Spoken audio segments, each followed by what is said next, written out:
ठीक है स्टूडेंट्स, तो अमाइंस की जो इलेक्ट्रोफिलिक सब्स्टिट्यूशन रिएक्शन उसमें अपनी फर्स्ट रिएक्शन हो चुकी है, हेलोजनेशन रिएक्शन हमने देख ली है। अब आ रही है इसकी सेकंड रिएक्शन नाइट्रेशन। ठीक है, आइए देखते हैं सेकंड रिएक्शन नाइट्रेशन। ये सार के एग्जांपल कर रहे हैं अपन। ये सार के एग्जांपल में 4 रिएक्शन होती है हमारी, हेलोजनेशन, नाइट्रेशन, सल्फोनेशन एंड फ्रीडरिका। तो फर्स्ट हमने देख ली हेलोजनेशन, सेकंड देख रहे हैं नाइट्रेशन। नाइट्रेशन नाइट्रेशन का मीनिंग क्या है? नाइट्रेशन मतलब एडिशन ऑफ नाइट्रो ग्रुप। क्या? Addition of nitro group. Nitro group का addition, addition of nitro group, nitro group का एडिशन क्या कहलाता है? नाइट्रेशन। ठीक है, नाइट्रो ग्रुप मतलब NO2, NO2 ये लो, इसका एडिशन। ठीक है, एडिशन ऑफ नाइट्रो ग्रुप है, नाइट्रेशन कहलाता है। किससे करवाया जाता है नाइट्रेशन? नाइट्रेशन करवाया जाता है बाई नाइट्रेटिंग मिक्सचर। किससे? है ना, ध्यान रखो, ये इंपॉर्टेंट चीज है, एजेंट वगैरह सब चीज ध्यान रखो। बाई नाइट्रेटिंग मिक्सचर किससे करवाया जाएगा? नाइट्रेटिंग मिक्सचर से करवाया जाएगा। ठीक है, तो नाइट्रेटिंग मिक्सचर क्या होता है? कंसंट्रेटेड HNO3 के साथ, ठीक है, कंसंट्रेटेड HNO3 के साथ कंसंट्रेटेड H2SO4 का मिक्सचर, कंसंट्रेटेड HNO3 के साथ कंसंट्रेटेड H2SO4 का मिक्सचर क्या कहलाता है? नाइट्रेटिंग मिक्सचर कहलाता है। आ रही है बात समझ में? तो ये तो नाइट्रेटिंग मिक्सचर हो गया। अब कराते हैं इसका क्या? एनिलीन का नाइट्रेशन। अब देखो, जब एनिलीन का हम नाइट्रेशन करवाते हैं, ठीक है, तो अब नाइट्रेटिंग मिक्सचर में, है ना, जो मेन रिएजेंट है वो तो ये HNO3। नाइट्रेशन कौन करवाएगा? HNO3। कंसंट्रेटेड H2SO4 तो यहाँ पे एज ए कैटलिस्ट एक्ट करता है। किसकी तरह एक्ट करता है? कैटलिस्ट की तरह एक्ट करता है। वो तो नाइट्रोनियम, जो इसका इलेक्ट्रोफाइल है नाइट्रेशन का इलेक्ट्रोफाइल नाइट्रोनियम आयन होता है NO2+। ये तो बस उसको बनवाने में हेल्प करेगा।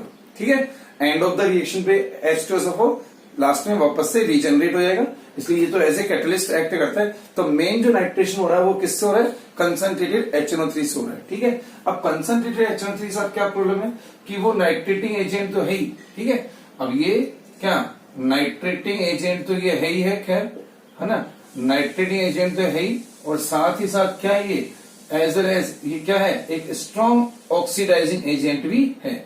ये एक्ट करता है किसकी तरह? Strong oxidizing agent. ठीक है, स्ट्रॉन्ग ऑक्सीडाइजिंग एजेंट भी ये होता है। ठीक है, नाइट्रेटिंग एजेंट की तरह भी एक्ट करता है और स्ट्रॉन्ग ऑक्सीडाइजिंग एजेंट भी ये होता है। ठीक है, अब जब एनिलीन का जब हम नाइट्रेशन कराने लगते हैं, है ना, तो एनिलीन खुद भी ज्यादा रिएक्टिव है और HNO3, है ना, कंसंट्रेटेड HNO3 ये नाइट्रेटिंग एजेंट के साथ साथ ऑक्सीडाइजिंग एजेंट भी है। तो क्या होगा इस केस में? एनिलीन का नाइट्रेशन के साथ साथ ऑक्सीडेशन भी हो जाएगा, और नाइट्रेशन तो कम होगा, उल्टा ऑक्सीडेशन ज्यादा हो जाएगा, है ना। करीबन 80-90% जो एनिलीन है उसका तो ऑक्सीडेशन हो जाएगा, और थोड़ा बहुत 10 से 20% एनिलीन का नाइट्रेशन होगा।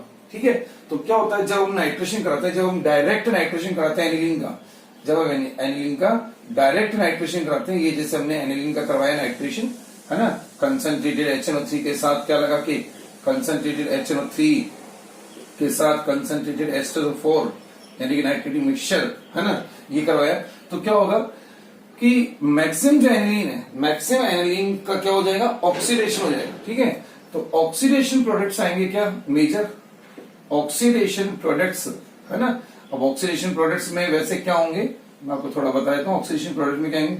ऑक्सीडेशन प्रोडक्ट्स में आएंगे, है ना, CO2, H2O, NO2, NO या NO2, इस तरह के आएंगे। ठीक है, इस तरह के प्रोडक्ट इसमें आते हैं। ठीक है, तो मोस्ट ऑफ द एनिलीन का क्या हो जाएगा? Oxidation with some nitro product. क्या आएंगे?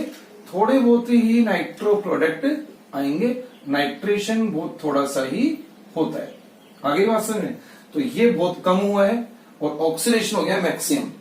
ठीक है, तो क्या प्रॉब्लम हो गई है कि जब हम एनिलीन का डायरेक्ट नाइट्रेशन कराते हैं, जब हम एनिलीन का डायरेक्ट नाइट्रेशन करा रहे हैं, तो मैक्सिमम क्या हो गया? मैक्सिमम जो हो गया वो है क्या? ऑक्सीडेशन।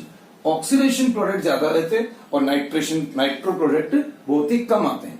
ठीक है, इसलिए बोला जाता है कि एनिलीन का डायरेक्ट नाइट्रेशन एक यूजफुल रिएक्शन नहीं होती है। आ रही है बात समझ में?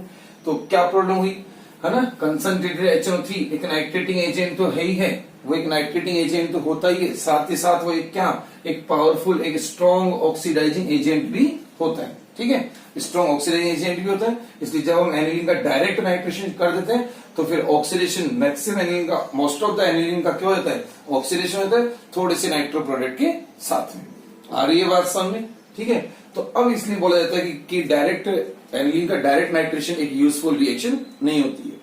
आ गया ये। तो फिर क्या कराएंगे, तो फिर हम थोड़ा सा इसको कंट्रोल करेंगे, रिएक्शन कंडीशन को कंट्रोल करेंगे, लो टेम्परेचर पे नाइट्रेशन करवाते हैं। अब देखो जब लो टेम्परेचर पे नाइट्रेशन कराते हैं तो क्या होता है, ठीक है। तो ये तो समझ में आ गया कि डायरेक्ट नाइट्रेशन, अब यहाँ पे इंपॉर्टेंट चीज है कि direct nitration of aniline is not a useful reaction, ठीक है। तो यहाँ पे एक लाइन अपन यहाँ पे डाल देते हैं, डायरेक्ट नाइट्रेशन है ना of aniline, direct nitration of aniline is not a useful reaction, not a useful reaction। आ रही बात समझ में, डायरेक्ट नाइट्रेशन जो है वो क्या एक यूजफुल रिएक्शन नहीं है, एंड यूजफुल रिएक्शन, ठीक है। डायरेक्ट नाइट्रेशन यूजफुल रिएक्शन नहीं, क्योंकि क्या हो जाता है, क्योंकि हमको पता है क्या होता है, ऑक्सीडेशन हो जाता है। क्या हो रहा है, ऑक्सीडेशन हो जाता है मोस्ट ऑफ द एनिलीन का, इसलिए डायरेक्ट नाइट्रेशन एक यूजफुल रिएक्शन नहीं है, ठीक है। अब हम करेंगे कंट्रोल कंडीशन में, रिएक्शन कंडीशन में क्या करेंगे, कंट्रोल यानी कि लो टेम्परेचर में। अब करवाते हैं दोबारा से इसको, है ना। आ गया, ये तो हो ही गया। अब देखो, अब अगर हमने करवाया एनिलीन का नाइट्रेशन कंट्रोल कंडीशन में, तो देखो कंट्रोल कंडीशन का मतलब लो टेम्परेचर पे करवा रहे हैं। अब जब लो टेम्परेचर पे करवाते हैं तो क्या हो रहा है, देखो, है ना। अब लो टेम्परेचर 288 से 293 केल्विन, है ना, यानी 15 से 20 डिग्री सेल्सियस पे हम करा रहे हैं लो टेम्परेचर पे। तो क्या होता है, तो एनिलीन का नाइट्रेशन होता है और ऑर्थो मेटा पैरा तीनों एनिलीन का यानी तीनों प्रोडक्ट्स का मिक्सचर आता है। देखो क्या हो रहा है, ये देखो, ये रहा NH2, ठीक है, NH2, और ये पैरा पे नाइट्रो एनिलीन, एक आएगा क्या, है ना, एक साथ में यहाँ पे मेटा पे भी आ रहा है, मेटा नाइट्रो एनिलीन, और एक फिर ऑर्थो पे भी आ रहा है, ऑर्थो नाइट्रो एनिलीन, ये ऑर्थो पे भी आ रहा है, ठीक है। इस तरह से तो तीनों टाइप के एनिलीन का मिक्सचर बन रहा है ना, मिक्सचर ऑफ क्या बन रहा है, mixture of ortho meta para nitro aniline, mixture of किसका, तीनों ही टाइप की नाइट्रो एनिलीन का mixture of ortho meta and para nitro anilines, इन सबका क्या आ रहा है, मिक्सचर आ रहा है, ठीक है। ऑर्थो मेटा पैरा तीनों मिक्सचर आ रहा है। और अगर इनकी यील्ड देखें, इनकी परसेंटेज देखें तो कितना ये है, कितना 51% ये है पैरा वाला, पैरा प्रोडक्ट 51% है, मेटा वाला 47% है, और ऑर्थो वाला है 2% ऑर्थो वाला है, ठीक है। तो जब एनिलीन का नाइट्रेशन कंट्रोल कंडीशन में कराते हैं, लो टेम्परेचर पे कराते हैं, तो फिर ऑर्थो मेटा पैरा तीनों ही नाइट्रो एनिलीन का मिक्सचर आता है।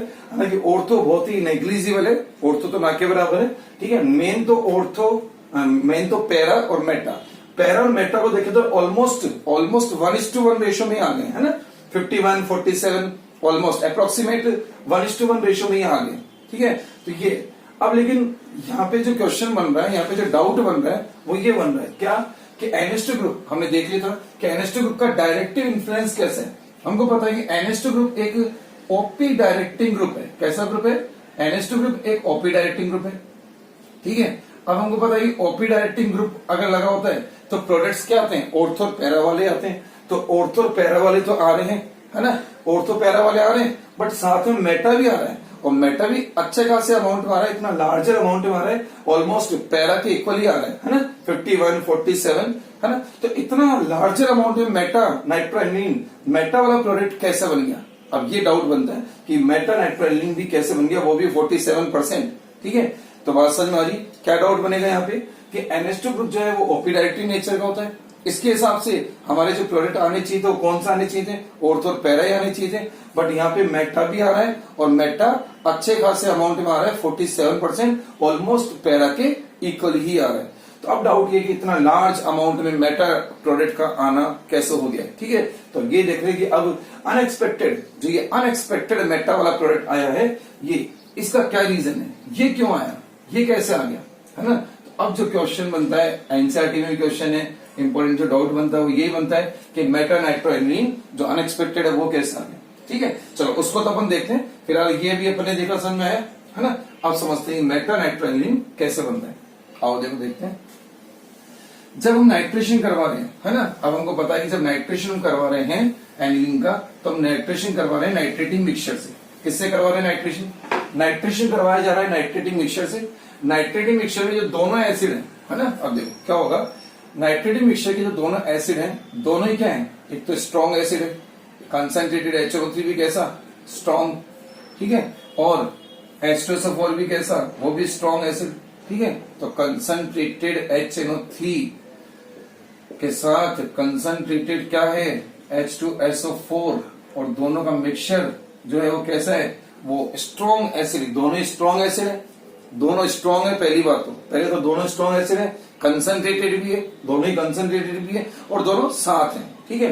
दो स्ट्रॉन्ग एसिड कंसंट्रेटेड और दोनों साथ होने से यहाँ नाइट्रेटिंग मिक्सचर का जो मीडियम है वो हो जाएगा स्ट्रॉन्ग एसिडिक मीडियम। कैसा होता है?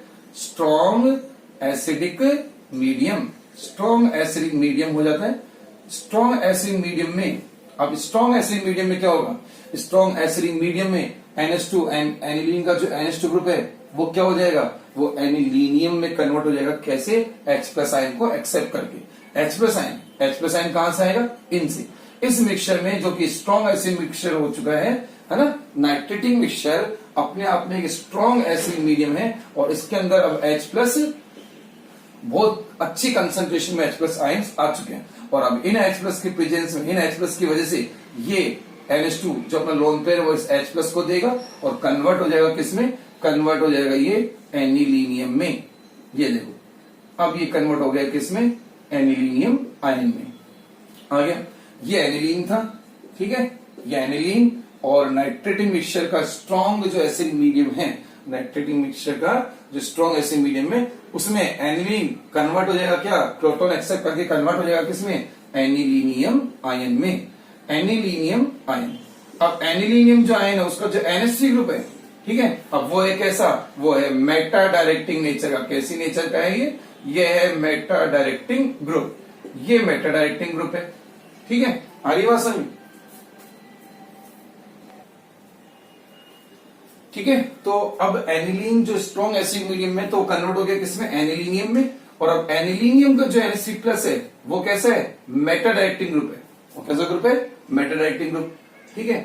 तो फिर अब मेटा डायरेक्टिंग ग्रुप है, तो अब जब नाइट्रेशन होगा तो नाइट्रो कहां लगेगा, मेटा पोजीशन पे लगेगा। कहां लगेगा, मेटा पोजीशन पे।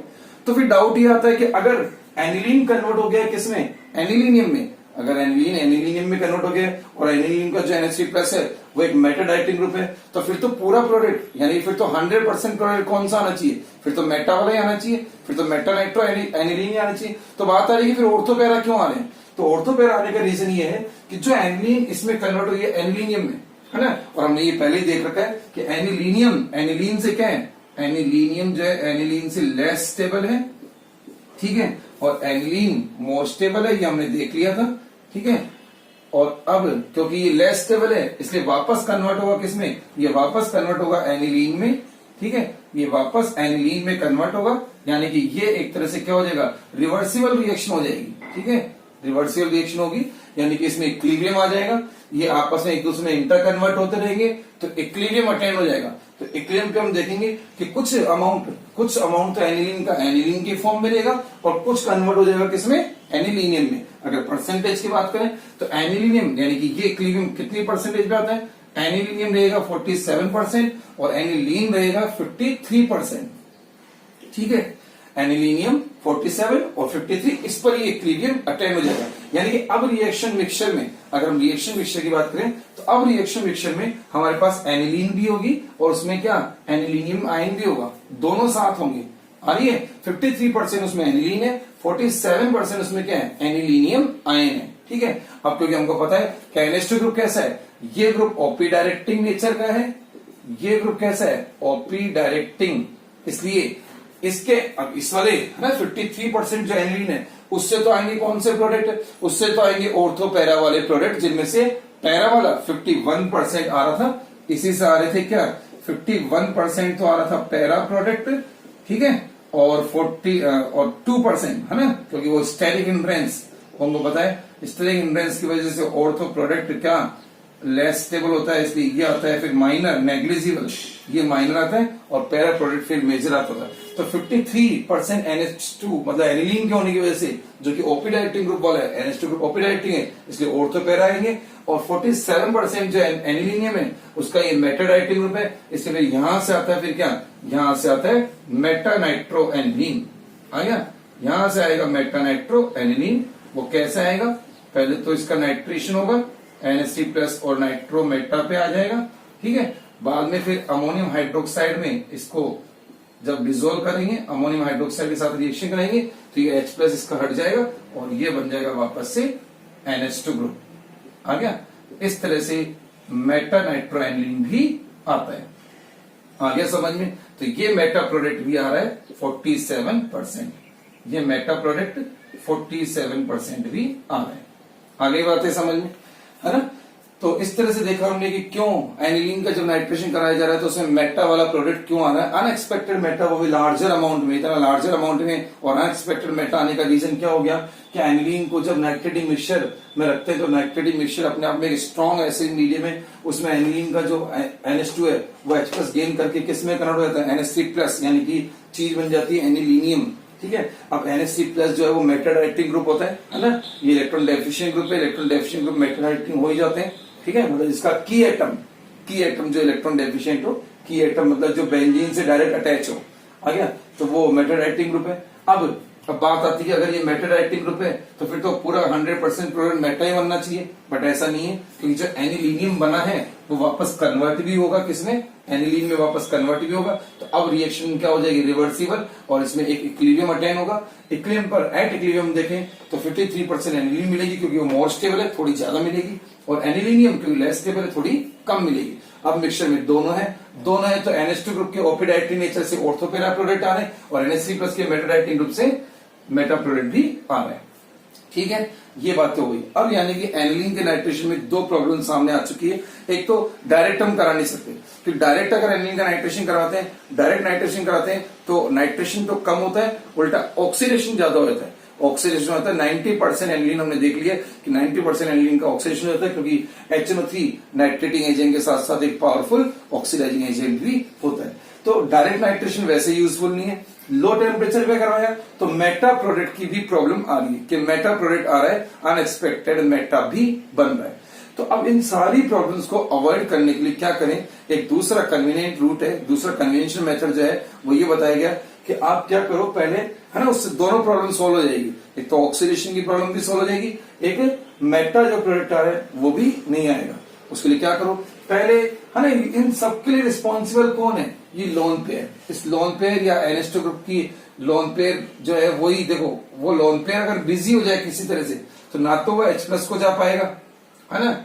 अगर ये बिजी कर दिया जाए तो ना तो ये H प्लस के पास जा पाएगा और ना ही ये पूरा बेंजीन में आ पाएगा।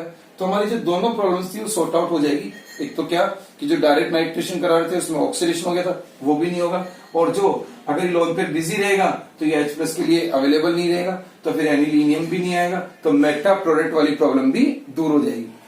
और हमको पता है कि हम इसको कैसे बिजी करेंगे, एसिटाइलेशन करके हम इसको बिजी करेंगे। तो अब अगर आपको नाइट्रेशन में ये सारी प्रॉब्लम्स नहीं चाहिए, इन सबको हटाना है, तो दूसरा जो कन्वेंशनल मेथड है वो ये है कि आप पहले क्या करवाएं, है ना, आ रही बात है समझ में, मेटा बनने का रीजन समझ में आई है। तो आप क्या करवाएं, अब अपन को वही करना पड़ेगा, पहले प्रोटेक्शन करना पड़ेगा अमीनो ग्रुप का।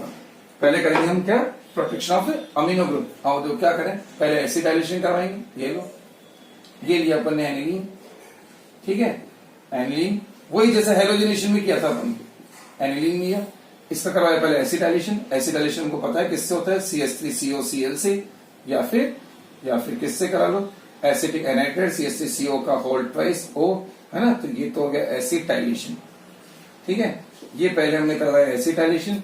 एसिटाइलेशन करवाया तो अब पहले बन जाएगा एसिटेनिलाइड। क्या बनेगा, एसिटेनिलाइड। हमको पता है कि यहां एसिटाइलेशन हो जाएगा, इसका एक H हट जाता है हमको पता है, और CH3CO ग्रुप यहाँ पे अटैच हो जाता है। तो ये हो गया एसिटेनिलाइड, एसिटेनिलाइड, ठीक है। ये एसिटेनिलाइड हो गया, और ये एनिलीन, और ये एसिटेनिलाइड।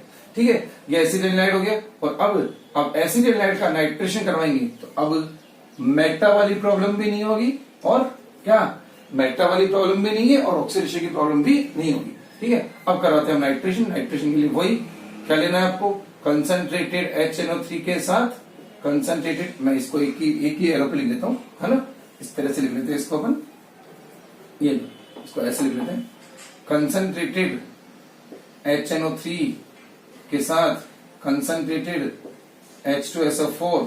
ठीक है, अब हमको मेटा वाले प्रोडक्ट मिल जाएंगे, सॉरी मेटा वाला क्या, ऑर्थो और पैरा वाले ही मिलेंगे, मेटा वाला नहीं मिलेगा, मेटा वाला भी नहीं मिलेगा, और ना ही ऑक्सीडेशन की प्रॉब्लम होगी।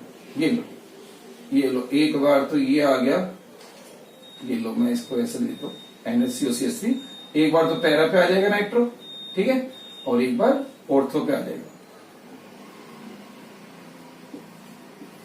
NHCOCH3, और ये ऑर्थो पे नाइट्रो।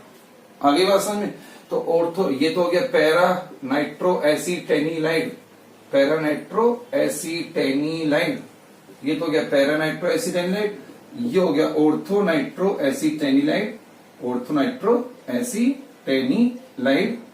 ठीक है, इनमें से ये मेजर है, ये माइनर होगा ही होगा हमारा। ठीक है, आगे बात समझ में, तो क्या किया हमने, पहले एसिटाइलेशन करवाया, एसिटेनिलाइड बना, अब उसका करवाने हम नाइट्रेशन। ठीक है, अब उसको हमने नाइट्रेशन कराया, तो पैरा नाइट्रो एसिटेनिलाइड, ऑर्थो नाइट्रो एसिटेनिलाइड ये बन गए। अब लेकिन हमको क्या करना होता था, इस एसिटाइल ग्रुप को फिर से क्या करना होता था, रिमूव करना होता था। और एसिटाइल ग्रुप कैसे रिमूव होता था, ये हमने हैलोजिनेशन में देखा है, हाइड्रोलाइसिस से। कैसे हाइड्रोलाइसिस होता था, तो मैं अभी एक पैरा वाला दिखाया था, सेम वैसे ऑर्थो वाला हो जाएगा, है ना, क्योंकि मेजर प्रोडक्ट क्या है, पैरा वाला है, तो मैं पैरा वाला यहाँ पे दिखा देता हूँ, सेम वैसे ऑर्थो में हो जाएगा। ये जैसे ये रहा अपना एसिटेनिलाइड, ठीक है, पैरा नाइट्रो एसिटेनिलाइड, और अब हमने करवाया इसका हाइड्रोलाइसिस, एसिड मीडियम में हाइड्रोलाइसिस होगा, और इस तरह से हमको पता ही है, हमने हेलोजिनेशन में भी कराया था। ये तो हो जाएगा माइनस, क्या माइनस हो जाएगा CH3COH, ठीक है, ये तो माइनस हो जाएगा, और ये वापस से NH2 ग्रुप हमारा फिर से रीजनरेट हो जाएगा। आ गया, ये NH2 ग्रुप फिर से रीजनरेट हो गया है, और इस तरह से पैरा नाइट्रो एनिलीन बन गया, मेटा भी नहीं बना है, ऑक्सीडेशन भी नहीं हुआ है, दोनों ही प्रॉब्लम हमने दूर कर लिए। आ गया, ये था। तो क्या करें, जो भी प्रॉब्लम्स नाइट्रेशन में आई है ना, ऑक्सीडेशन वाली प्रॉब्लम आई है, ऑक्सीडेशन हो गया सीधे, है ना, और सीधे अगर तो ऑक्सीडेशन हो रहा है, और अगर कंट्रोल कर रहे हैं तो मेटा वाला प्रोडक्ट आ रहा है, अब वो सारी प्रॉब्लम्स दूर हो जाएगी क्या कराने से, अगर इस तरह से करते हैं। पहले क्या करें, एसिटाइलेशन करें, उससे क्या हो जाएगा, प्रोटेक्शन ऑफ अमीनो ग्रुप, है ना। तो पहले हमने क्या किया, NH2 ग्रुप का क्या किया, प्रोटेक्शन, हमने पहले हेलोजिनेशन में भी बोला था, protection of amino group. Acetylation से हमने पहले अमीनो ग्रुप का प्रोटेक्ट किया, कंट्रोल हो जाएगी। तो अब ना तो अब लोन पेयर बिजी हो गया, तो ना तो ये H+ के लिए अवेलेबल रहेगा, और ना ही अभी बेंजीन के लिए पूरा अवेलेबल रहेगा। H+ के लिए भी अवेलेबल नहीं रहेगा, और बेंजीन के लिए भी पूरा अवेलेबल नहीं रहेगा। तो ऑक्सीडेशन वाली प्रॉब्लम भी दूर हो जाएगी, और मेटा वाली प्रॉब्लम भी दूर हो जाएगी। अब कराएंगे इसका नाइट्रेशन, तो ऑर्थो पैरा आएगा, और फिर जो एसिटाइल ग्रुप है वो फाइनली वो रिमूव कर लिया जाएगा बाई हाइड्रोलाइसिस, है ना, जैसे हमने एनिलीन में हेलोजिनेशन में किया था। अब जैसे ये इधर हुआ, वैसे सेम ऑर्थो में भी वही हो जाएगा, है ना, इस तरह से आ गया। तो ये थी एनिलीन का नाइट्रेशन, बहुत ही इंपॉर्टेंट रिएक्शन है। एक इंपॉर्टेंट क्वेश्चन जो बनता है वो बनता है मेटा पे, कि मेटा अनएक्सपेक्टेड मेटा क्यों आ रहा है, उससे बनेगा इंपॉर्टेंट क्वेश्चन, और उसके बाद में फिर ये इस तरह से आ गया। ये